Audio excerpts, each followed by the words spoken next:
There are cannons going down just around the map here in the main, just to prevent from any sort of Dark Templar play again, since it's really annoying to try to have to micro your observers around to handle any sort of Dark Templar harassment.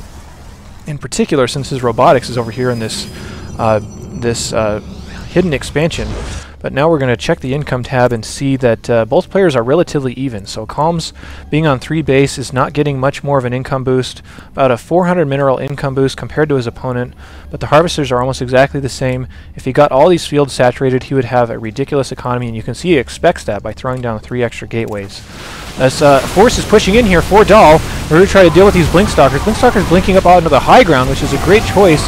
There is an observer over here for Dahl, and if Calms had his own observation to be able to shoot that down, so he would not be able to return fire on this tower until he got around to the watchtower. All these Blinkstalkers are going to fall. There's Zealots ripping up this expansion here.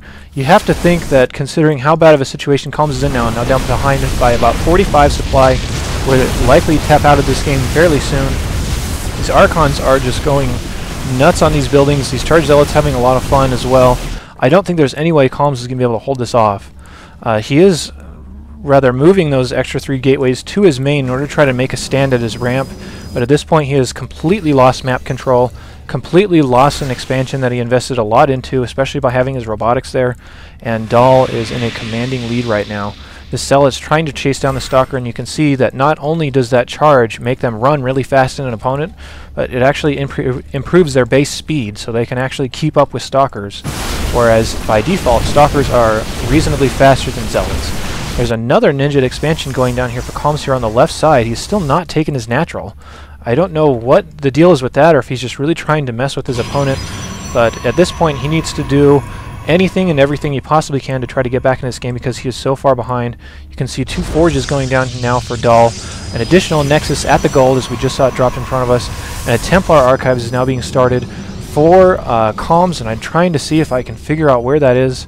It's probably one of these buildings here. Yep, there it is. Now we're going to see, in response to these Archons, is Archons of his own in most likelihood, since Storms don't do a great amount against a Protoss army, considering you usually would like to have your Storms actually kill stuff in one storm. You can see him not just pressing attack move as he ran up the ramp, and he's just going to cut down all these Zealots. These Archons do get a bonus against biological, which Zealots are considered biological by 10, which is a big deal, especially since they're such small units. They just splash all over him. I can't imagine anything Calms warping in being able to stop this. This is such a scary unit composition. If he brings out Zealots, the Archons are just going to destroy him. If he brings out Stalkers, the Immortals are just going to destroy him. So this is a very tough unit composition to try and fight.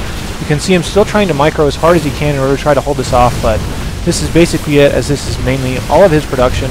These Zealots are just going nuts on these probes, and as soon as they get in range of these Archons, you're going to see these probes just drop like crazy.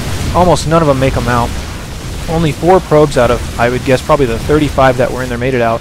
Calms is going to quit out, so we can now see, like I was mentioning several times throughout the video, how interesting of Protoss versus Protoss matchups can be because of the different tech patterns and because of the different unit compositions. Another aspect that we didn't mention because of the buff to Archons is that they can now smash force fields since they have that massive attribute.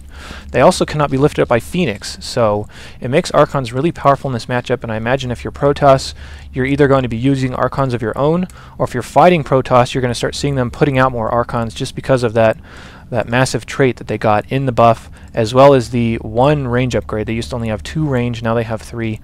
So, cool game here, interesting to watch, and you can see all the different choices that need to be made in a mirror matchup, such as Protoss versus Protoss, and if you make the right decision, such as this robotics facility, such as this Dark Shrine, it can make a huge difference in winning the game. So, hope you guys enjoyed that. If you have your own replays, go ahead and send them to me in a message to this YouTube account. You can post your replays on virtually any StarCraft 2 replay hosting site or any file sharing site. Just send me the link to it. I will cast it, and if it's a cool game, I will post it. So, send them over, and until next time, I will be out of here. See you later.